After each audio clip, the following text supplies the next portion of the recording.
Hi everyone, Greg Fawcett from the rockstarentrepreneur.com here. Just want to do a quick video, just on going, I guess, through the detox phase of the Zen Project 8 program. Well done to those of you that have decided to take the plunge and do the program and look to change your life. I was actually fortunate enough to be part of a pilot group where I did about 6 or 7 weeks on the program. We were coached by the designer and creator of Zen Project 8, a celebrity nutritionist, trainer, very well known in the fitness industry, Mark McDonald, who was able to help us through and provide a lot of insights, I guess, that wouldn't necessarily be accessible to most people. So I'm really happy to be able to share the insights I can with you.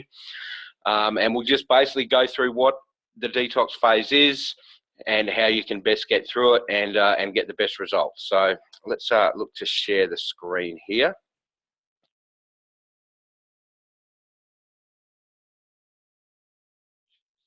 In and oh.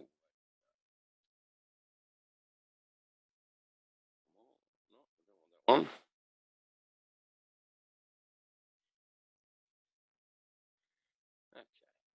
All right, here we go.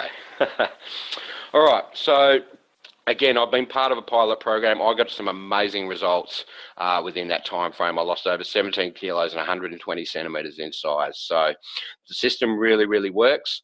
The detox phase is the most difficult because it requires, obviously a change in what it is that you're currently doing now, and you're removing a lot of the bloating foods. You're clearing out all the toxins from your system, all the inflammation in your system, and preparing your body to sort of change and adapt to essentially the new way of life for you, which will certainly help you to drop size, drop weight, and maintain a very much healthier lifestyle. So when you receive your pack of products, if you've gone for a pack, then you will receive the 3 phase guides. You'll receive a detox phase guide, an ignite phase guide, and a thrive phase guide.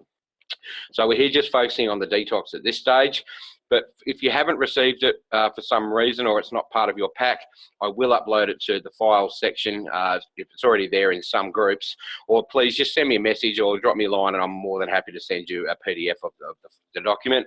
No problems at all. So when you do get it, have a look through it, okay?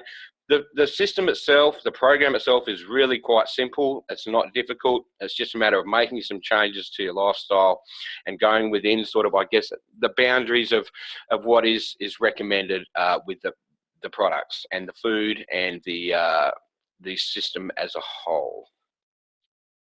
So before you start, okay, now taking before photos, recording your initial measurements, whether that's something that you may or may not want to share down the line, I think it's very important that you do it. So you've got a base, a starting point. You want to make sure that you've got photos that are accurate. Okay, you may not be looking your best and you may not feel very photogenic. I know I certainly didn't. But at the end of the day, you do want an accurate reflection of your starting point, because when after the 8-week program, if you decide to stop there or if you want to keep going, you'll have a really good indication of where you've come so far and what you've achieved. Okay, and that's the same with your measurements, because Zen Project 8 as a whole, it's not necessarily a weight loss system, it's a fat loss system. Okay, now not everyone is in this to lose weight. Some people want to gain weight, they want to gain muscle, and it's for all types of people, so for getting all different results. So measurements are very important and your initial photos are very important. Okay. So when you're doing your body measurements, there is information in your phase guide as to where to take your measurements and how to take them. And it's the same with your weight. You want to be very consistent on when you do it, because essentially our bodies can change throughout the day as far as size and what we've eaten and what have you. So look, for me, I prefer to do first thing in the morning. As far as taking weight and also taking measurements before I eat. And if you're consistent with that, you'll get a more accurate reflection of your results as well. So so this one, I've just made up a form. It's just a Word document, and I can upload it or send you a copy if you wish, just to keep a record of your achievements and your results. You may or may not want to take your measurements every week. I would certainly recommend doing it every 2 weeks. And along with some photos so you can see your progress. it will certainly help you and inspire you if you're seeing, because you may not feel the size loss initially, but when you take some measurements and you take some weight, you will certainly see it there in the numbers. Right, so go digital. Going backwards now. That one. Okay, so as far as the photos go, look, think about what it is that you would be prepared to show people if you decide down the line that you want to share your story and your progress. I took all my before photos with my shirt off because I felt that would be an accurate reflection. But in hindsight, it probably wasn't the best idea for myself, because while I'm happy to do that at the end when I've achieved my goals, I'm still a work in progress.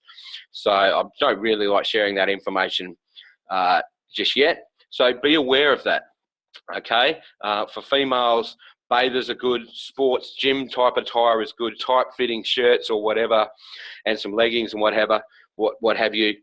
Whatever you feel comfortable with though. But again, I just remind you that you may not look at your best when you're taking these initial photos, but what you actually want is an accurate reflection of yourself. So be true, okay, be real. And then at the end of it, when you see the results, you will be very, very happy with them, because if you've worked hard and you've achieved your goals, you will look at your before and after photos and you will be very impressed. Okay, so we look at the other photos that I've done. Again, that's just some compilation photos because I didn't really prepare. I wasn't aware of how to go about it. So when you take your before photos, and same with your after photos, make sure that you've got like a fairly light coloured background, and that it's, say, a wall or something along those lines, or some curtains, because you don't want that detracting from you. You want actually you to be the focus, so you're not getting lost in any background of it. You want to do a front view, a side view, and a back view in all your photos, so that again you can see any changes that occur. Show what you want it is to show. Now, as far as your measurements, again, you want to do this every 2 weeks. At the very end, you can double up on your arms and legs if you wish, but generally when you take your measurements, you're only measuring one arm and one leg. We can go through that as the time comes along the line. Here's some photos just of some of the other people that were part of the program, the pilot program, and just some of the photos I took. Obviously the guys are generally shirts off, and the girls are, it's generally like a sports type attire or something tight fitting that actually shows off an accurate reflection of the progress they've made.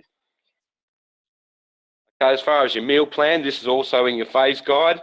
It gives you a good idea of what it is that you need to eat throughout the day or plan throughout the day, because the Zen Project 8 is based around the eating program of PFC3. So it's eating a protein, a fat, and a carbohydrate every 3 hours. Okay, we look at the females on the left. You were looking at 85 grams of a protein, 85 grams of a carb, and about a thumb of a fat, okay, in each meal. And you've got unlimited areas as well. So there's just some examples there of what you might have. Same with the men, you're looking around 142 grams of proteins and carbs, and then a large thumb in your fats.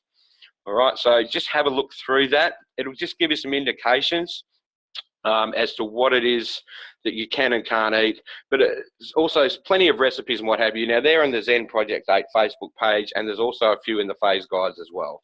So there's a lot of information there about that sort of thing to make it a lot more interesting if you're that way inclined.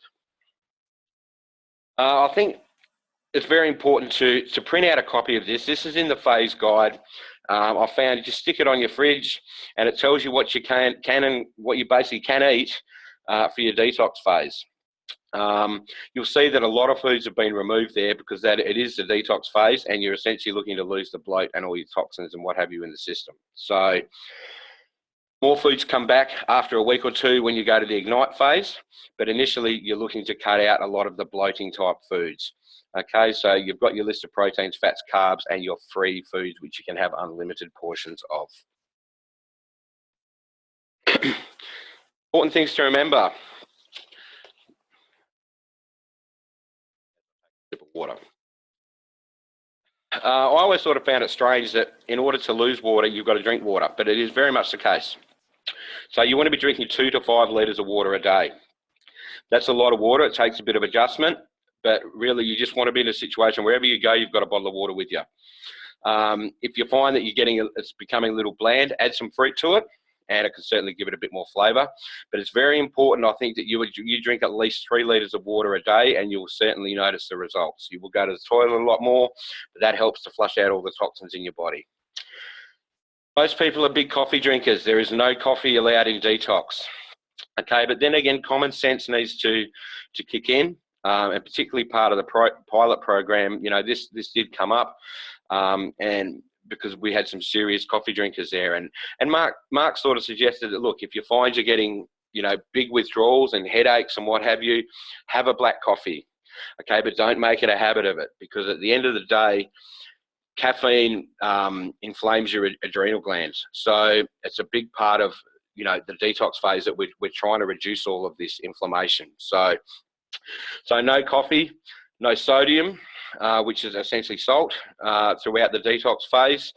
Like, for example, if you're having eggs, which is a fairly common breakfast type food, have egg whites. You remove the yolks because they're full of sodium. There's no sugar, there's no alcohol in the detox phase.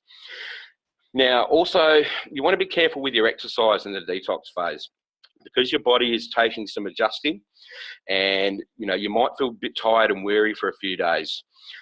You can do light cardio type exercise, you can go for a walk and what have you, but don't do any high intensity or strength or conditioning or weights, because it causes inflammation. And what we're trying to do here in detox particularly is reduce inflammation. Okay, so if you're lifting weights, it tears your muscle fibers. That's how you grow muscles. So just be aware of that, okay, and just back off on the exercise, apart from going for a bit of a walk in the detox phase. It's now moving on to the mindset of everything. The biggest thing that I've found takes a bit of getting used to is eating every 3 hours. Preparation is important. You need to plan ahead. If you're going out for a few hours, or if you're out at work, then you need to make sure that you've got enough food and shakes to get you through every 3 hours. Okay, planning is very, very important to do. Okay, and it does take some adjustment until you get into the mindset of it. So the detox phase is the toughest because you're actually adjusting to it. So it may even pay to set some reminders in your phone or your watch or what have you, to remind yourself to eat every 3 hours as well, because life can get pretty busy and we can forget to eat. We need to make ssure that we stick to the PFC3. Any questions that you might have, look, please go to whoever it is that has sponsored you or put you into the program, or myself, or your upline. We are here to help with all the questions that we can answer. Okay, you've also got the Zen Project 8 Facebook group. You can ask a question in there at any time. Because it's a worldwide group, you'll generally get answers very quickly. And if it's a bit of a difficult one, Mark McDonald himself is also very interactive on the group and will answer a lot of questions. Now, a Sunday night Zoom call, this is just something I guess I found. We were chatting amongst the pilot group every week, and it certainly helped to keep everyone accountable, and to ask questions and what have you as they come up. So I'm just putting it out there for those that are doing it with me. If you'd like to do a Sunday night Zoom call, now I'm recording this on a Zoom, so it's a bit like a Skype. Every week, it's just a matter of working out a time that is suitable to everyone, and we can sit and discuss how everyone's going and ask any questions if we wish. So let me know if that's something you'd be interested in doing. As far as when to take the Zen products through the detox phase, okay, so you're essentially only taking the Zen Fuse protein shakes and the Zen Prime detox tablets in the detox phase. Okay, so you want to be taking 1 times Zen Prime tablet, just with some water, about 15 to 30 minutes before you take your Zen Fuse shake. So it's probably a good way to think that, okay, I've got my shake as my next meal just before I need to take a Prime tablet. Okay, so you want to be taking 2 Prime tablets a day, 1 in the morning, 1 in the afternoon, just before your Zen Fuse shake. Now, as far as after dinner, if you find that you're hungry a couple of hours after dinner, you can have another shake. Okay, again, it's the system is not about starving yourself. Okay, it's about eating regularly so that we're essentially balancing our blood sugars and our hormones, which help to get our metabolism running more efficiently. So have another shake of a night if needed. That's not a problem at all. Okay, so look, you've drawn the line in the sand, you've decided to do this, just remember, you know, why you're actually doing it and why you started. And you know, there will be times that it's a little tough. Doing any detox isn't easy, but fortunately you're not starving yourself to go with it. So that's certainly one of the benefits of doing it with Zen Project 8. You know, it does take 4 weeks for you to notice a lot of change. It takes 8 weeks for those close to you. It takes 12 for most people to notice a lot of change. But if you stick with the program and you do the things you need to do with it, and we are here to help you with it all the way, you will achieve your goals. Okay, as long as they're realistic within an 8-week period. Some people need to do it for longer. For myself, I've got a lot of weight to lose, so I'm still going to be going with this for quite a while. It's not an 8-week process for me, but it is very doable and very sustainable, and it's a lifestyle change. So I thank you for your time. I hope this video has helped and just given you a little bit of insight. Please feel free to come back to me or whoever it is that's invited you into the program with some questions, and we look forward to seeing you on the journey, and you are healthy at you and me. Cheers.